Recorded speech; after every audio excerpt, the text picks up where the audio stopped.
તંદોરી ત્યાં ગરમા ગરમ ભજીયા તળાઈ રહ્યા છે।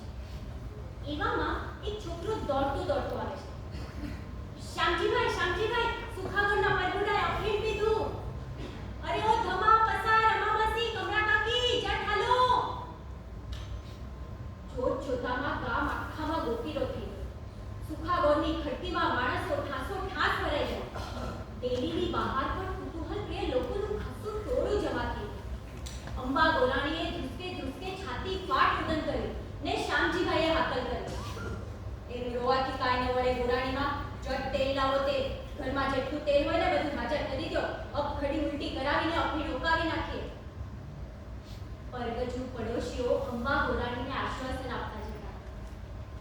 છાના રે જવડોશી હંધાય હારાવાના થઈ જશે, અરે હજી કાંઈ ન પકડ્યું। પણ લોકો જેમ જેમ આશ્વાસન આપતા જતા હતા, અંબા ગોરાણી વધુ ને વધુ રોતા જતા। પ્રભુ, એ પ્રભુડા, તને આ હું વીજું, મારું આખું ધૂળ ધારી કરી નાખ્યું રે। વળી શ્યામજીભાઈએ હાકલ કરી, એ માયકું ધૂળ ધારી નો થાય ગોરાણીમાં, હાલો જટ પ્રભુને ઇસ્પિતાલ ભેગો કરો, ડાક્ટર ઇન્જેક્શન આપશે ને બધું જ ઉતરી જશે। હોટલવાળા શ્યામજીભાઈ પારકી છઠ્ઠીના જાપ્તર જેવા માણસ, પારકાને ખાતર ઘસાઈ છૂટવા વધતા। એમનું પરગજુપણું આખા ગામમાં પહોંચાતું। શ્યામજીભાઈની હાકલથી ઓશરીમાં આટલા પડકારા થઈ ગયા, અરે જટ ખાટલો લાવો, અરે પ્રભુને ખાટલે સુડાવો, ઊભા છો શું ત્યાં, ચાર સરખે સરખા આવો, ચાર પાયે ઉપાડો ઇસ્પિતાલના રસ્તે।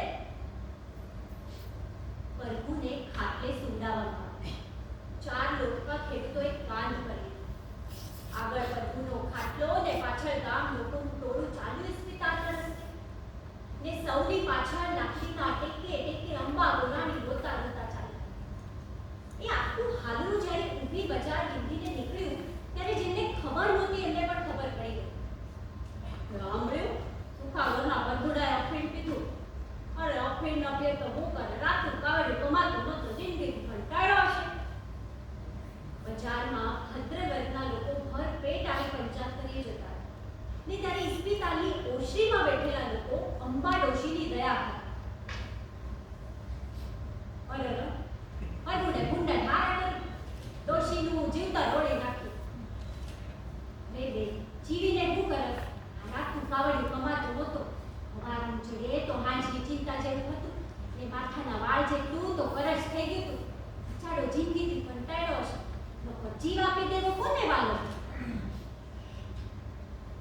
ઇસ્પિતાલના ઓરડે ખાટલામાં પ્રભુને સુડાવવામાં આવે। ડાક્ટર ઘડી નાળ તપાસતા, ઘડી તાળવે હાથ મૂકીને જોતા। માર પ્રભુડો પછી તો જશે ને, અંબા ગોરાણી અજબ ઉત્કંઠાથી પૂછીએ જતા હતા ને ડાક્ટર હકારમાં માથું હલાવી જતા। આ જોઈ ઓશીમાં વળી ચળવળ શરૂ થઈ। માનો જીવ છે, છોકરો ગમે તેવો હોય, ભલે રાતું કાવડી કમાતો ન હોય, પણ મા માટે હોનો મોર જેવો હોય છે। ના તો વસાડીનો ખડકોનો વિસાનો, આંધળાની લાકડી જેવો। ડાક્ટરે પ્રભુને ઇન્જેક્શન આપ્યું। વળી અંબા ગોરાણીએ પૂછ્યું, ડાક્ટર સાહેબ, માર પ્રભુડું મન હોકારો દેશે ને? હા મારી હા, હમણાં હોકારો દેશે હો, મીઠા બોલા ડાક્ટરે ડોશીને આશ્વાસન આપ્યું। ને આ જોઈ ઓશરીમાં બેઠેલા લોકો અંબા ડોશીની દયા ખાવા લાગ્યા। સુખાગોરના જીવતા પર કેવું ખાધે પીધે સુખી હતું એની ચર્ચા થવા લાગી। અરે આ સુખાવરા પરગુડા મારા લાડચાટ કરીને બગાડી માર્યો, કાંઈ ગણાયો નહીં ને જજમાન વૃત્તિએ નો હિંગવી। હા હો ખા, જજમાન વૃત્તિ તો બચાડો આવડે એવી કરતો, આ હવારના પૂરમાં તાંડી લઈ ગયા પ્રભુની કરતો ઘરે ઘરે જાતો। જજમાનના દિલમાં દયા છાંટો ન થયો તે કોઈ શું કરે? એ હાસું કયું હોવું, પરગુડો બપોર લગન તાંડી ફેરી શામજીભાઈ બોટલે આવતો ત્યારે આડો કૂબો લોટે ભેગો લ્યો। હવે એમાંથી માંડે રોટલો ઘડાય, ઈ ડોહી ખાય કે દીકરો ખાય? મુયા લડાય તો બોયલા દાડા દેખાડ્યા, લોકો દિલમાં દયા છાંટો નથી રહેવા દીધો। પરગુડો મને એકવાર શામજીભાઈ બોટલે કહેતો કે ગામ આખામાંથી ઘઉંનો લોટ કે કોઈ આપતું જ નથી, આ ઘરની વહુવારું મને કમને જેટલી બાળે કે બાજરાનો લોટ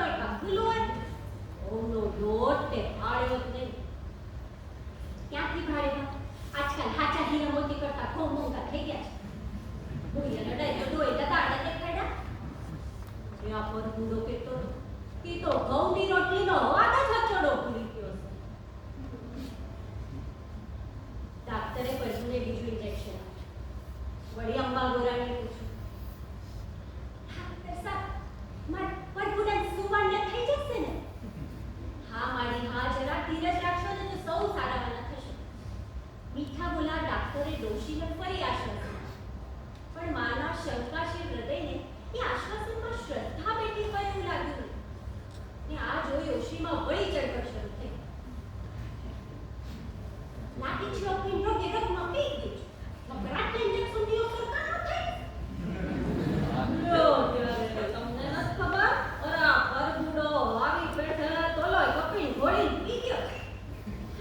હાય હું વાત કરો છો તો લઈ કપી પણ તો લઈ કપીને કાંઈ ભૂલ નથી. આ માથા પીડીને તો કોઈ પણ ઘરાકને કાલના ભાગથી વધારે આપવાની સરકારે મના કરી. લો ત્યારે તમને માંડીની વાત કરું. આ માથું કહેતો હતો કે પરબુડો ત્યાંથી હવાર હાંજ કાવડિયાની અફીણની કટકી લઈ જતો. અંબા ઉડાડીને અફીણનો અમલ કરવો છે એવું બાનું કાઢે. પણ કાવડિયામાં તો માથું મગની ખાટ જેટલી પટ્ટી માનું કરશે. આગળ મહિનાથી લગી આવી કટકી ભેગી કરી મોટો કાંગરો કર્યો છે. આ રવારે ગોળી મૂઈ ગયો છે. અરે બચાડો ચારે કોરથી મૂંઝાણો છે. ઊંચાઈની તો હું કરે ઘા ઘરમાં તાવડી કડાકા લેતી પેટ થોડી કોઈની હરમ રાખે છે. ઓજરીમાં કોઈ ગમવા તો જોઈએ ને ઓજરીમાં હું મેં તો એવું સુલામાં લીટા ધીરા. અરે ખોરાકના દિવસોમાં કોઈ પરભુન સીધું નહોતા કરતા. આ જજમાનના દિલમાં જ કળજા ભરી ગયું. નકર ભામણના દીકરાને એમ ભૂખી મરવાનો વારો આવે. અરે પરબુડો એવો કડકો બાલુસ થઈ ગયો તો કે દાઢી મુંડા લકડે ખીચાનો. અરે હારું થયું કે હાડ મહિનો આવ્યો તે લાભે લોભે દાઢી ઉપર. હું એમ કહું કે આ પરબુડો હવારે બિલેશ્વરની પૂજા કરી ચંદન ને બીલી પત્ર લઈને ઘરે ચાંદલા કરવા નીકળ્યો. રેઠિયા અંધાય ચાંદલા કરાવીએ આંખે બીલી પત્ર અડાડી. પણ રામ બરાબર કઈ પરબુન થાળીમાં પાણી કોડી પધરાવે. આ પરબુડો આચમો નાખી આપીને ખાઈ હશે ત્યારે એને અપીને ઘોડું પડ્યું હશે ને. પરબુન દાઢી તો જુઓ સેન ખોખરી બધું ભાભણના દીકરાના દાઢો બધાને ખારા લાગતા હશે. પણ કોને મારા વાળ ધંધા હલું ખોલીને બેહી ગયા. તે કોઈ મફતમાં દાઢી ઉગાડતું હોય તો અંદરના ઓટે વાતાવરણ બદલી હતું. પરબુની કાયા લાકડાની જેમ પડી. પાહોશ ડાક્ટર પણ હવે હતાશ દેખાતા.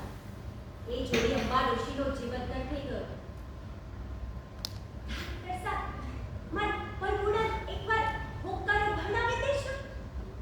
મારે એક વાત પૂછી લેવી છે. અંબા ગોરાણીના પ્રશ્નથી ઓશરીમાં સૌ કોઈને નવાઈ લાગી. મરણ પથારીએ પડેલા દીકરાને ડોશી એવી કઈ વાત પૂછવા માંગતી હશે?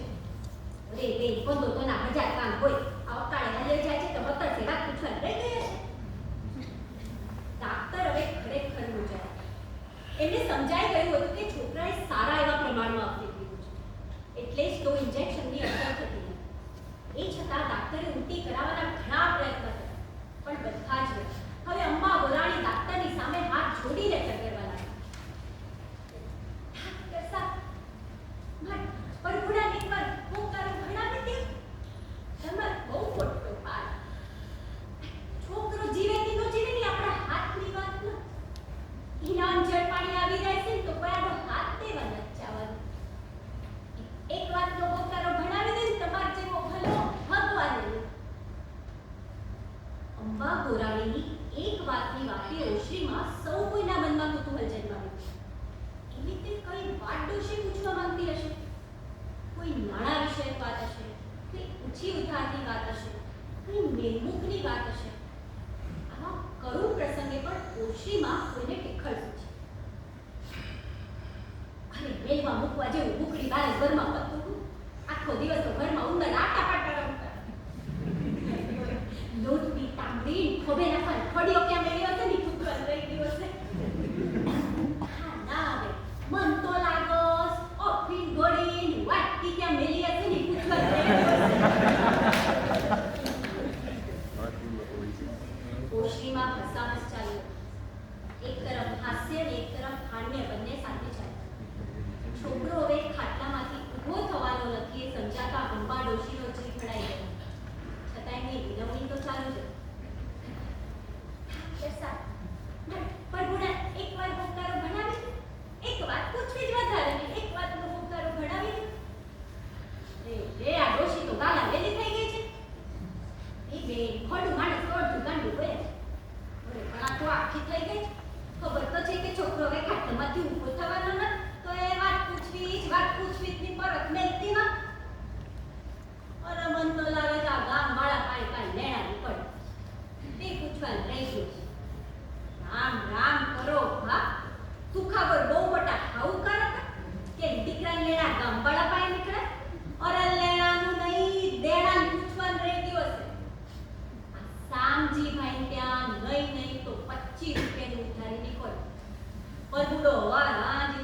ગોળને પાણીએ નાઈ નાખતો. હારું છે માધો પીણી કોઈને ઉધારી આપતો નથી. નકર પરપૂરો અફીણ ગોળવાનો પીણો ઉધારીમાં લેવો. અંદરના ઓરડે પરપૂ નોંધ નજીક હતી. મરતા માણસનો જીવ ખોળિયામાં ખસકાતો એની વેદના અંબા ડોશીના વ્યગ્ર ચહેરા પર દેખાતી હતી. પરપૂ, એ પરપૂ, એકવાર મારા હાથ જોડ બેટા. આ મંદીએ મંદી મનમાં લઈને ખાઈ લો. જરી કે મારો બચ્ચા ન કહ્યું. તાપડે તો હું તાપતી હતી. તું મારા ઘડપણનો વિસાલો. એક બેટા, મને એક વાતનો હોકાર દઈ દેશ માર ગગન. અંબા ગોરાણીની એક વાતની વાતનું પુનરાવર્તન થતા હવે તાપ્તર પણ ડોજાયા. ને તાપ્તરના કુતૂહલનો અંત આવ્યો. ને તાપ્તરે પૂછ્યું, ડોશી, શી વાત પૂછવી છે તમારે? કેસા મન પરપુડા સૂત સાના પછી પૂછું પછી મન કોક કરી દેશે ને? હા માડી, પણ વાક શી છે એની કઈ ખબર પડે? હા તો એવી જ ચિંતા કરશા. એમનો પૂછું તો માર દીકરા ભગતી નો થાય. હા કાળે હાલ્યો જાય તે માર જીવતર ધૂળ થાળી થઈ ગઈ. હવે મરતા માણાની હદગતિ થાય તો માર બ્રાહ્મણ માળે ધ્યાન રાખવું પડે ને. અંબા ગોરાણીના ખુલાસાથી ઓશરીમાં તર્ક વિતર્ક શરૂ થઈ ગયો. લ્યો ત્યારે, અરે આ તો હદગતિની વાત કરે એટલે લીલપણા પૂછવાનું રહી ગયું. હા એવું જશે બાંધણમાં હેલી લો પણ આવે ને તો એની હદગતિ ન થાય. અરે ફણેમાં વિશ્વાસ જેવું હું હોય તો વગર કીધે સમજી જવાનું હોય કે છોકરો પરણ્યો ના હોય, કંકુવાળો નાથ્યો હોય તેન વાહે વાસડા વાસળી પડાવવા પડે. અરે પીપળે પાણી રેડવું પડે. નકર મરનારનું આત્મા મધર લટકતો રહે. પરભુનો અંત નજીક આવતો જતો હતો. એમની આંખોના ડોળા ખેંચાઈ ગયા. અંબા ગોરાણી હવે બેબાકડા બનીને પ્રભુની સાવ નજીક મોઢું લઈ જઈને ખૂબ વિચિત્ર લાગે વાવાજે બોલ્યા, પ્રભુ મન જવાબ આપ્યા વિના ક્યાં હાલ્યો? મને એક વાતનો જવાબ આપતો જા માર ગગા. પ્રભુના ડોળા ખેંચાઈ ગયા. ખોળિયામાંથી શ્વાસ નીકળી જવાની તૈયારી. ટોળ ટીખળ બંધ થઈ ગયો. અંબા ગોરાણીની મજાક મશ્કરી કરવાનું કોઈને સૂચતું નહોતું. એ પરગુડા મન જવાબ આપતો જા, પણ તારે ગામ મંત્રે જાવું હોય તો ભલે જાતો. મને એક વાતનો હોકારો દેતો જા માર ગગા. પણ પ્રાણ ત્યાગ કરતો પુત્ર માની વિનવણી ક્યાં સાંભળી શકે? એ છતાં પરગુના ડોળા ઠંડાઈ જવાની તૈયારીમાં હતા. ત્યારે બિચારા ભલા ભોળા અંબા ગોરાણીએ દીકરાને બૂમ પાડીને આખરે પૂછી જ લીધું, પ્રભુ, એ પ્રભુડા, આ ઘરમાં ચપટી જેટલો એ ઘઉંનો લોટ નત તો તન બાજરાના લોટનો પિંડ દઉં તો પૂગશે ને?